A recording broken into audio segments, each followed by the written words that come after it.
Well, for more on the situation in India now, I'm joined by Gopal Agarwal, a national spokesperson on economic affairs for India's governing party, the BJP. And we thank you very much for coming on to BBC World News to talk to us today. Let me ask you, first of all, India is clearly in a health crisis.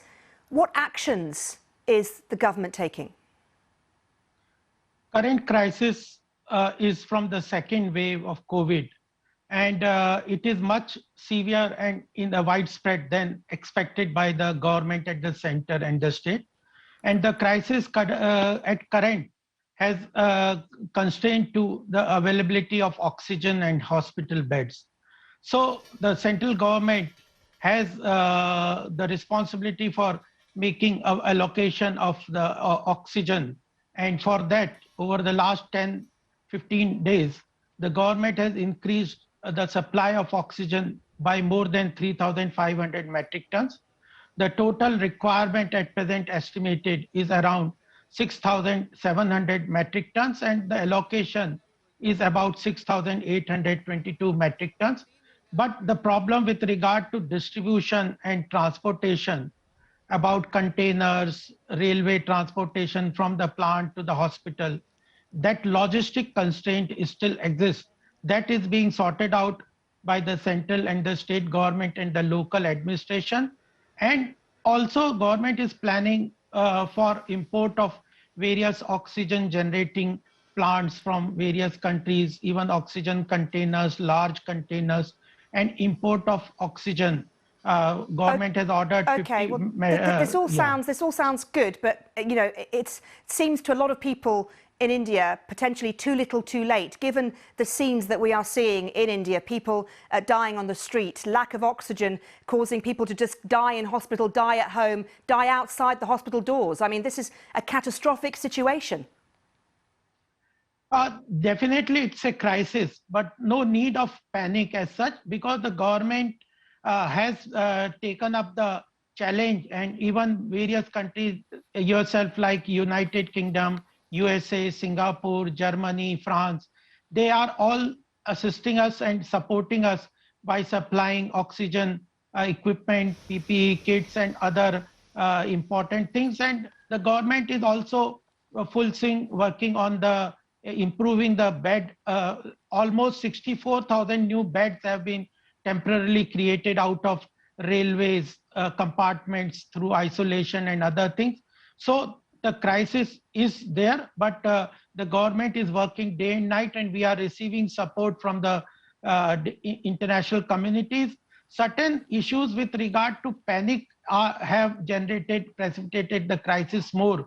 But because, it's not panic, is it, when you have doctors, you know, telling our correspondents and reporters, telling them how serious the situation is? These are doctors who are working on the front line. They're not normally prone to panicking, are they? No, definitely the crisis is severe, and therefore we have sought global support, and the local administration also need to be strengthened, and the other institutions are working round the clock. The thing is that many of the people who may not be needing hospitalization due to panic, they are also rushing to get a bed in the hospital. That is putting further constraint on the hospital health infrastructure. There is a time lag between the destination from where the oxygen will be procured and distributed. That infrastructure surely needs more revamping, and it was not expected that the huge demand will be like this and the surge of the COVID patient will be so huge. Well, the surge is so huge because, you know, there hasn't been a national lockdown.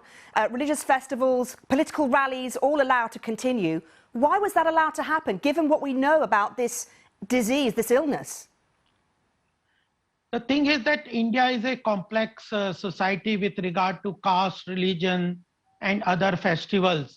And it's a federal structure where certain decisions are within the domain of the state government and the central government. And there are various democratic institutions like election commissions, etc. So everything is not centralized. So certain decisions have to be taken by the state government with regard to... But forgive me, it is within the power of the central government to enforce a lockdown, as has already happened before. No, but the central government in the second wave has consciously decided that the national lockdown is not required, because we have analyzed that almost around 350 districts do not have this severe infection of pandemic. So the national lockdown is not the solution, but the containing the endemic at certain containment zones. That is the strategy, and for that the states and the district level have been given free hand to decide on what level of lockdown they want, what curfew they want to impose, and what essential services or other services they want to restrict and Mr. allow. Agarwal, So, yeah. Mr. Agarwal, I'm so sorry to interrupt you. Let me ask you one more question. The federal government seems to have time to go to social media giant Twitter and ask it to take down dozens of tweets that are critical of India's handling of the coronavirus outbreak. Why is that being prioritized right now? No, that is not prioritized. I told you the crisis sometimes are exaggerated because of certain fake news or narration that are being created by certain not so favorable people with Indian establishment and government, and they complicate the matters. And we also consider that social platforms are just platforms. They cannot regulate content. The content has to be according to the rules of the law. And if the central government points out that these are the laws being violated by certain specific narrations being created, so that only is being done. And ultimately, it is the prerogative of the law of the land which will decide what content, and we cannot allow fake news or other narrations which can harm the country. Okay, well, Mr. Agarwal, it's been so good to get you on the programme and talk to us. Thank you very much for answering our questions. My pleasure. Thank you very much. Thank you.